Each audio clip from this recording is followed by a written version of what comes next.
5's enough. 5, all right. So when you're satisfied with 5, why are you asking me why? You see, whatever number you fix, your question will still raise its head. Why this number? So that means the question is absurd, meaningless. God has fixed the number according to the requirements, and He understands them, and He has not explained as to why in detail. But if you concentrate yourself, then you can begin to see the light slowly and gradually dawning upon your mind as to what is the significance of this number. Prayer should be understood as something which plays a vital role in maintaining your spiritual life. Correct? Yes.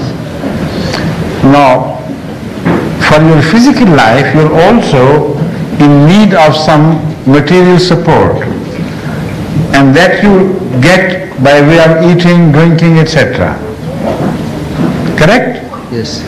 So every day you have a morning breakfast, one time, then if you don't have a coffee break, you have at least lunch, that is the second time, then if you can afford, you can have tea, evening tea or afternoon tea, that's 3 times, then dinner of course, and then if you work late you can also have supper to cap the day with some food before you retire. Right? Yes. How many times do they make? 5. 5. But this does not happen in every society. In the poor societies in India, they can hardly have 2 meals a day. And in Africa, if they have 1 square meal a day, even that they will find, even then they would consider themselves to be lucky. So 5 times a day meal is a sign of a highly developed society where things have reached a sophistication, where people are so refined in their daily habits that, and also wealthy enough to afford 5 meals a day. Right? Yes. So in religions, Islam belongs to that highest stage where it is so refined and has been made so sophisticated that to meet the spiritual requirement of everyday human life, it offers the very maximum and the very best. So you see, if you become more sophisticated in your habits, instead of having 5 meals a day, you can have 6 and even 7. Then you have a coffee break, that's an additional 6th.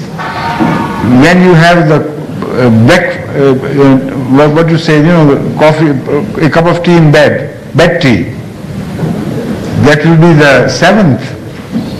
And so also Islam provides you optionally a spiritual food at the end of the night before the morning, which is tahajjud, and then ishraq as well. So if you consider the spiritual teachings as food for soul, then you'll begin to understand the significance of all these things. If you consider that just as an obligatory something, then you'll never understand the meaning of numbers. Right? Yes. Thank you.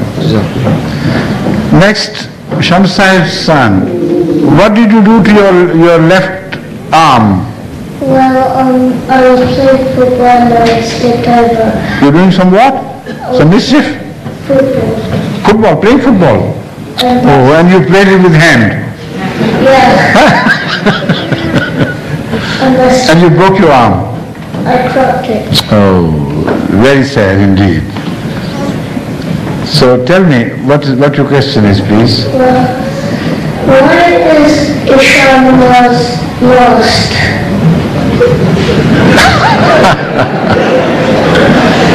Would you like to add a few prayers after Isha? No? Or would you like to make Maghrib namaz the last? Do you like Isha as it is?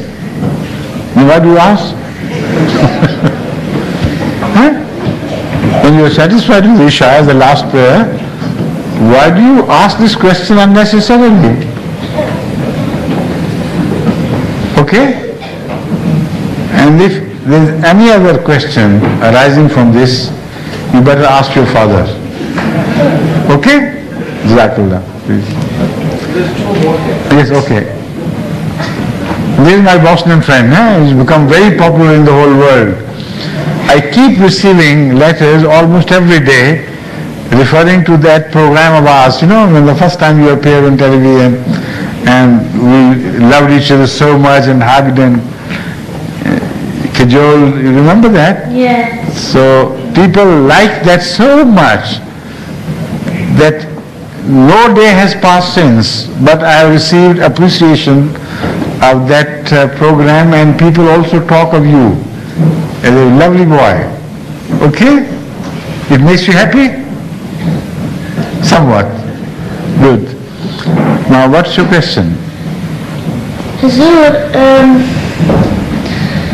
How can you make it to Muslim? Like if you are a Christian and you want to be a Muslim, how can you tend to be a Muslim? You see, if you become a Muslim, you convert to Islam from Christianity by believing in the absolute unity of God and by bearing witness that Hazrat Muhammad sallallahu alaihi wasallam was a servant of Allah and a prophet of Allah, and by believing in angels, in the books, the Quran, etc., by believing in the prophets of Allah having come all over the world in different nations, by believing in the life after death, and by believing in Allah's decree. When you do this, you become a Muslim. It's as simple as that. To begin with, of course. Then the difficulty begins. When you come to a practice point, then you have to get up early in the morning to say the morning prayer, sit late in waiting for the Isha prayer, Isha time to come, and 5 times a prayer and zakat and roza and hajj and other acts of goodness. They appear to be a bit difficult for people to begin with, but once you get used to them, then you begin to like them, then you begin to enjoy them, then you begin to acquire a taste for them, and then the life becomes really wonderful. Right? Good.